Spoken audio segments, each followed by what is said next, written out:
Bonsoir et bienvenue sur le plateau des Frais Opinion à 3 Télé Sud. Ce soir, donc, nous avons le plaisir de vous présenter un nouveau thème à débattre, un thème justement qui concerne le développement de l'Afrique. Et donc, le thème s'articule autour de l'impact social de la diaspora africaine au développement du continent africain. Ainsi donc, nous allons, ici, pendant 52 minutes, discuter avec des invités ici présents, qui, certains d'entre eux sont des hommes d'affaires, c'est-à-dire des chefs d'entreprise, qui sont installés ici en Europe et qui constituent justement une forte diaspora et qui ont accepté justement de venir répondre à cette invitation pour débattre de ce sujet crucial qui est en rapport avec le développement de l'Afrique. Et pour commencer donc, je vais vous introduire les invités. Nous avons M. Christophe Massamba, qui est chef d'entreprise, qui est installé donc à l'arrière-plan. Derrière, il y a aussi M. Paris Balitoula Djambanza, qui est juriste. Et à l'avant-plan, nous avons M. Mabele Serencio, il est chef d'entreprise. Et enfin, nous avons M. Jacques Mambweni Mayata, informaticien. Messieurs, bonsoir. Bonsoir. Nous allons commencer notre entretien justement ce soir, comme d'habitude, autour de ce thème qui est en rapport avec l'impact social de la diaspora au développement de l'Afrique. Parce que vous savez que l'Afrique vit dans une situation catastrophique pour certaines régions du continent et que la diaspora qui est ici présente, que vous représentez en tant qu'entrepreneur, avait accepté justement de répondre à des nombreuses questions que se posent les Africains en général pour voir dans quelle mesure on peut développer l'Afrique. Ainsi donc, pour commencer, monsieur, j'aimerais d'abord que vous me définissiez en peu de mots le sens que vous donneriez au mot même diaspora. La diaspora, c'est quoi? Avant d'envisager d'autres définitions. La diaspora, c'est vous, monsieur. Mais la diaspora, en fait, c'est les enfants du pays ou les enfants d'un continent qui sont partis chercher la vie ailleurs et qui vivent dans ce continent loin du pays d'origine. Donc, ces gens-là, on les appelle. Par rapport à leur organisation, par rapport à la manière dont ils se retrouvent, ben c'est ce qu'on peut constituer, ce qui constitue la diaspora. D'accord. Monsieur Massamba, avez-vous un autre concept de la notion de la diaspora? Non, pour moi, c'est la même chose. Donc, la diaspora, c'est exactement ce que vient de dire Jacques. Ce sont les enfants d'un pays qui sont déplacés. D'un pays déterminé. D'un pays déterminé, qui sont de cette diaspora congolaise, diaspora ougandaise, par exemple. Ce groupe d'un pays qui vit dans un territoire étranger et qui s'organise, qui voient leur pays, qui pensent au retour de leur pays, c'est eux qui constituent la diaspora finalement. D'accord. Alors, M. Serencio, votre façon de voir la diaspora, c'est comment?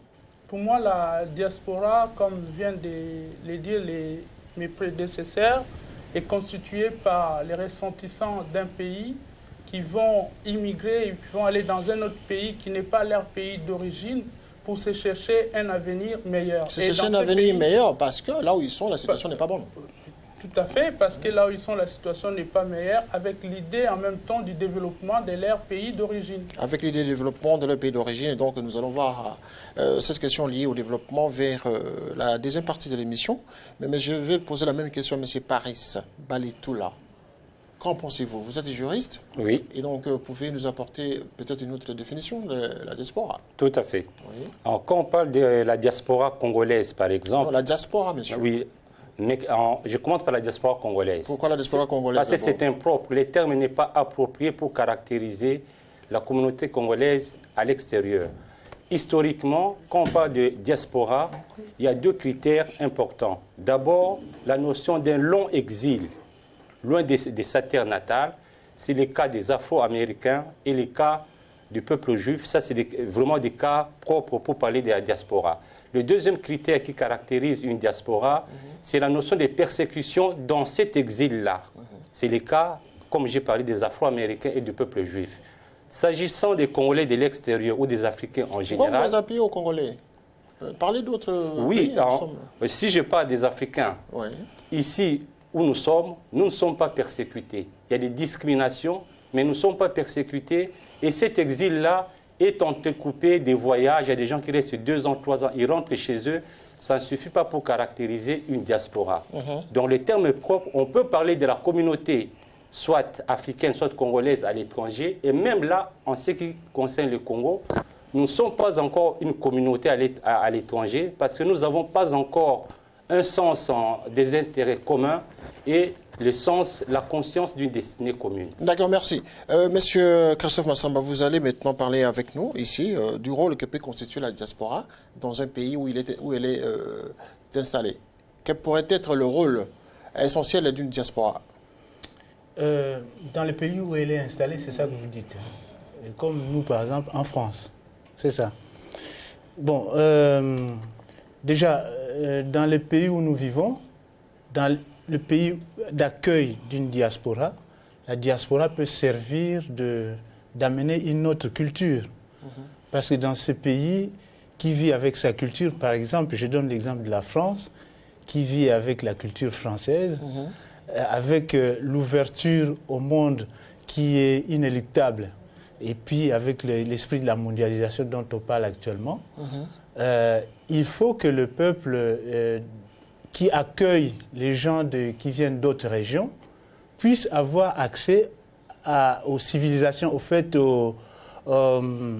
à la manière d'être de ces gens des régions d'où ils viennent.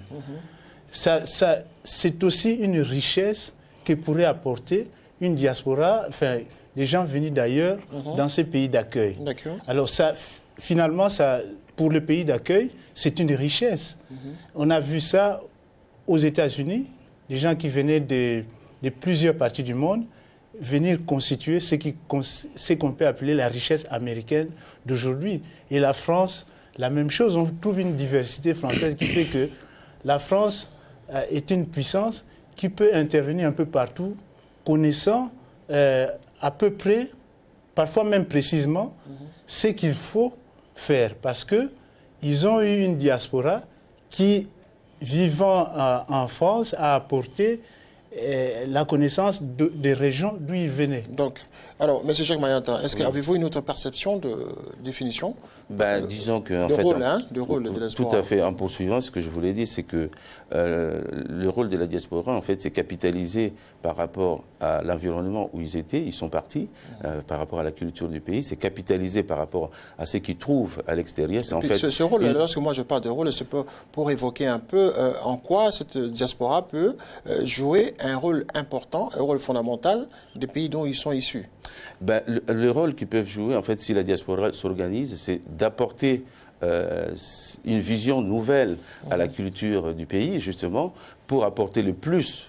Parce qu'en fait, chaque pays a sa culture, son propre vécu. Mais une fois qu'on a été à l'extérieur, on s'ouvre vers le monde extérieur et on peut injecter l'expérience qu'on a vécue de l'extérieur à l'intérieur. Et c'est une richesse, en fait. Une richesse qui peut s'apparenter aussi dans les différents concepts de rôle, par exemple économique, social et politique. Tout à fait. Alors, j'aimerais bien qu'on en parle maintenant, parce que nous allons, après avoir évoqué cette partie-là, regarder un micro-trottoir que nous avons lancé, et vous allez comprendre comment les Africains ici interprètent le rôle de la diaspora dans les pays respectifs dont ils sont issus. Alors, avant d'y arriver à ce micro-trottoir, j'aimerais poser la question à M. Mabele Serencho. Quel est pour vous donc le rôle économique que pourrait jouer une diaspora dans son pays d'origine? Je pense qu'une diaspora peut aider, comme je disais tout à l'heure, au développement de son pays, de façon qu'à l'extérieur, dans les pays où la diaspora s'installe, si cette diaspora est bien organisée, avec les moyens qu'ils peuvent trouver, parce que c'est le but en fait de cette sortie du pays d'origine, ils peuvent s'organiser pour donner par exemple du travail et aider avec les acquisitions acquises, les acquis qu'ils ont trouvés dans les pays d'accueil, qui peuvent leur permettre d'avoir une autre vision, un autre avenir, et permettre à ceux qui sont restés dans les pays d'origine aussi de s'organiser de manière à travailler pour le développement de leur région d'origine. Pour le développement, j'aime bien le terme développement. Donc nous allons maintenant lancer un micro-trottoir que nous avons réalisé dans la ville de Paris. Vous allez voir les Africains donner leur vision sur le rôle qu'ils jouent en Afrique. Merci. Tout un Africain qui quitte l'Afrique, qui vient en Europe pour chercher, c'est pour que sa famille d'abord vit mieux. Moi, c'est ce qui était mon cas. Si il reste que moi seul, avec 50 000 francs CFA, j'allais rester en Afrique. À partir du moment où on est ici et qu'on a de la famille en Afrique, tout le monde sait que l'Afrique, c'est la misère. On a des maladies là-bas qu'on ne voit pas ici, par exemple le paludisme et tout ça, le choléra et tout, c'est des maladies qu'on n'a pas ici en Europe. J'envoie des sous tous les mois dans mon pays, pas dans mon pays, à ma famille que j'ai laissée en pleine galère. J'envoie et c'est avec cet argent que je nourris ma famille. On envoie par la monnaie dollar. Le fait que les Africains soient sortis pour aller chercher ailleurs, aujourd'hui ils essayent d'apporter ce qu'ils peuvent apporter. Je pense que ils apportent plus, d'ailleurs reconnu par plusieurs études, ils apportent beaucoup plus que l'aide au développement dont bénéficient ces pays. Dans mon cas, je suis antillaise, je viens de la Guadeloupe. Contrairement à l'Afrique où c'est... en Afrique, quand une personne réussit, elle se doit d'aider sa famille. Donc c'est dans la culture. Les DOM, c'est encore un des départements français, donc ça n'a rien à voir. Maintenant, effectivement, on est amené à aider la famille, mais c'est humain, c'est pas africain ou antillais, je pense que c'est humain, c'est international. Mais après, quand nous aussi, on se rend compte qu'aujourd'hui, on a des enfants ici, on a des enfants qui viennent au monde, donc tu es obligé de faire un petit micro-projet à cette famille qui reste en Afrique pour ne pas que tu sois dépendant de toi. Donc, tu sais qu'on est là pour travailler pour eux, pour les suivre à leurs besoins, mais il ne faut pas que ça va devenir une charge. Il y en a qui viennent ici, ils n'ont pas l'idée d'aider leurs parents. L'idée qu'ils ont en tête, c'est de s'habiller, aller sortir, aller chaque matin au Tour Eiffel, faire une belle vie.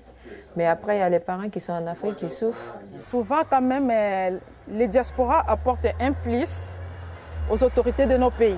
Je pense que c'est de développement, sachant qu'on envoie de l'argent, on envoie à manger, on envoie aussi une éducation, parce que ça permet aux enfants d'aller à l'école, sachant que là-bas, c'est pas encore aussi facile d'y aller qu'en Europe. Donc on paye une éducation.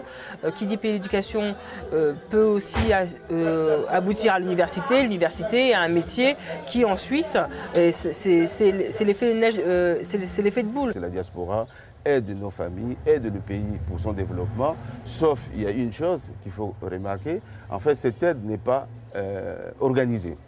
En fait c'est l'aide individuelle, en fait en quelque sorte nous pallions un peu aux carences politiques qui n'arrivent pas à faire un vrai développement social. Ici en Europe on voit beaucoup de choses qui ne se fait pas dans nos pays africains pratiquement, comme la démocratie. En Afrique il n'y a pas la démocratie.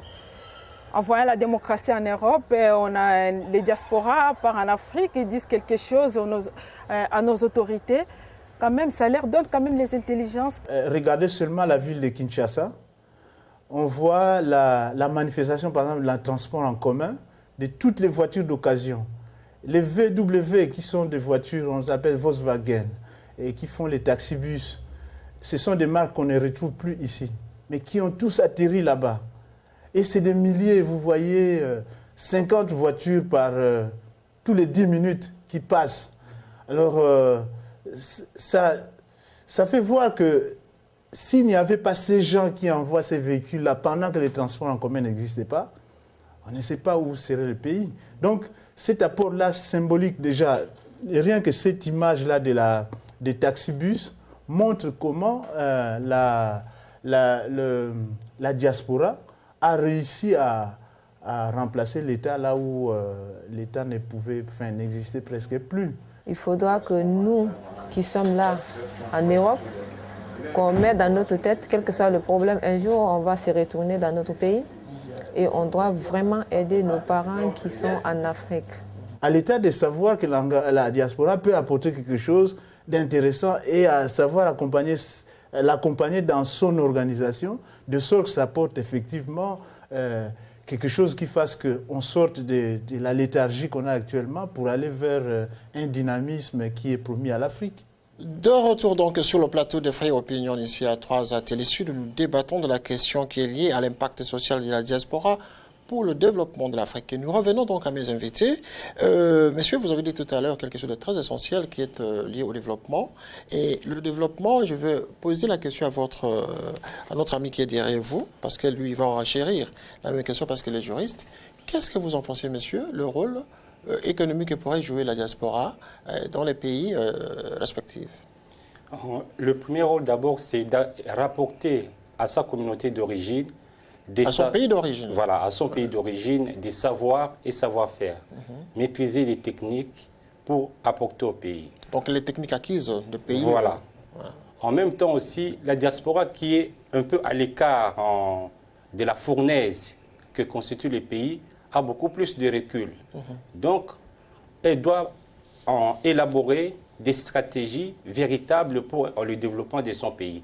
Parce que le développement ne peut pas être, comment dire, le pagne kizoba-zoba, comme on dit chez moi, où on colle des morceaux. Non, le développement, c'est essentiellement quelque chose de pensé, de bien pensé, et qui s'exécute de façon globale. Alors maintenant, nous allons non seulement l'économique, parce que l'économique est liée aussi à la politique, parce que la diaspora constitue un rôle essentiel là-dessus.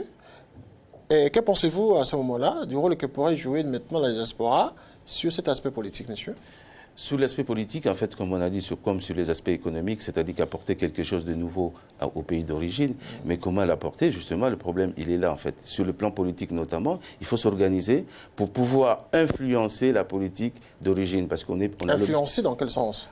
C'est-à-dire, c'est porter en termes de partenaire de la politique du pays d'origine. Pour changer les choses. Pour changer les choses. Puisqu'on a des idées, comme on l'a dit tout à l'heure, c'est capitaliser par rapport à ce qui est fait à l'extérieur. Mais la diaspora est souvent très critique par rapport au pouvoir africain. Hein? Oui, alors, dans la diaspora... Parce qu'ici, nous parlons de la diaspora africaine, donc voilà pourquoi je parle d'Afrique. Tout à fait, la diaspora africaine est très critique, mais en fait, en même temps, dans la diaspora, on peut aussi apporter des critiques, nous-mêmes, c'est-à-dire sur notre mode de fonctionnement de la diaspora. C'est-à-dire qu'il ne faut pas qu'on considère, nous, la diaspora, comme nous avons la science infuse venant de l'Europe, pour aller intégrer au pays. Il faut qu'on considère ceux qui sont au pays comme des partenaires parce qu'eux aussi, ils ont une connaissance, une expérience du pays, des réalités du terrain. C'est-à-dire qu'il faut qu'on soit complémentaires. Il ne faut pas qu'on soit comme des maîtres, des donneurs de leçons, mais il faut qu'on cherche à être complémentaires et des partenaires. Et c'est ça le Mais concrètement, politiquement, qu'est-ce que vous pouvez apporter, vous, diaspora, sur la notion politique? C'est la notion politique, comme on a dit tout à l'heure, on peut être un groupe de réflexion par rapport aux orientations politiques. Et donc, de là, si on est bien organisé, commencer à donner nos orientations aux politiciens. Alors là, ça nécessite aussi pour que ce soit, qu'il y ait une réception. Là, vous voulez sous-entendre la démocratie, c'est ça? Non, c'est pas ça. Pour qu'il y ait réception de l'autre côté, parce que si on s'organise... Et pourquoi pas la démocratie? Parce que... Ça pourrait l'être. Là, je parlais un peu en termes plus de marge, mais en disant, pour que nos idées soient reçues, il faut que de l'autre côté, qu'ils s'organisent pour accepter nos idées. Donc, bon, l'idée que je vois pour des Congolais, en fait, qu'on a mis un ministère des Congolais de l'étranger, c'est bien parce qu'en fait, ça nous permet d'avoir un interlocuteur avec qui on pourra discuter. Maintenant, les modalités de fonctionnement n'est peut-être pas optimales aujourd'hui, mais au moins, on peut avancer dans ce sens-là, comme il y a un interlocuteur, et c'est à nous, la diaspora, de nous organiser maintenant, justement, de profiter de cet interlocuteur qu'on a, justement, pour bien dialoguer, donc bien pour vous, ça, c'est une bonne chose d'avoir un interlocuteur qui est ministère de je ne sais pas quoi, là, et vous pensez que c'est une bonne chose pour vous? C'est vraiment une bonne chose. Et ça serait une bonne chose aussi pour tous les pays africains? Oui, bien sûr. Moi, je connais que ça fait depuis longtemps, j'ai réfléchi. Et la diaspora, elle est contente de ça? Alors, je pense que oui, aujourd'hui, même si ce n'est pas encore opérationnel, mais c'est déjà une bonne chose. C'est pas opérationnel, ça veut dire quoi? C'est-à-dire que depuis que madame la ministre est arrivée, je ne sais pas, bon, il semblerait qu'elle Là, nous parlons typiquement du cas de votre diaspora. Voilà, de notre diaspora, il semblerait qu'elle est venue rencontrer des gens, mais la plupart des gens n'étaient pas au courant. Donc, sur le mode de fonctionnement, il y a encore des incohérences, il y a encore des faiblesses. Mais on peut dire qu'il y a déjà une bonne chose, qu'il y a déjà une avancée. Alors, M. Serencheo, du point de vue politique, la diaspora peut jouer un rôle dans les pays respectifs? Votre point de vue? Je pense que la diaspora peut jouer un grand rôle, c'est-à-dire particulièrement la diaspora africaine installée en Europe, parce que ces Africains installés en Europe ont vu les démocraties fonctionner. Donc, comment les institutions fonctionnent ici peut permettre à ce que ces gens de la diaspora, s'ils sont organisés, puissent influencer seulement si les gens qui sont au pouvoir dans les pays d'origine acceptent également cet apport de la diaspora pour pouvoir bien installer les institutions, pour que les institutions puissent fonctionner au point où nous puissions arriver à ces mots de la démocratie.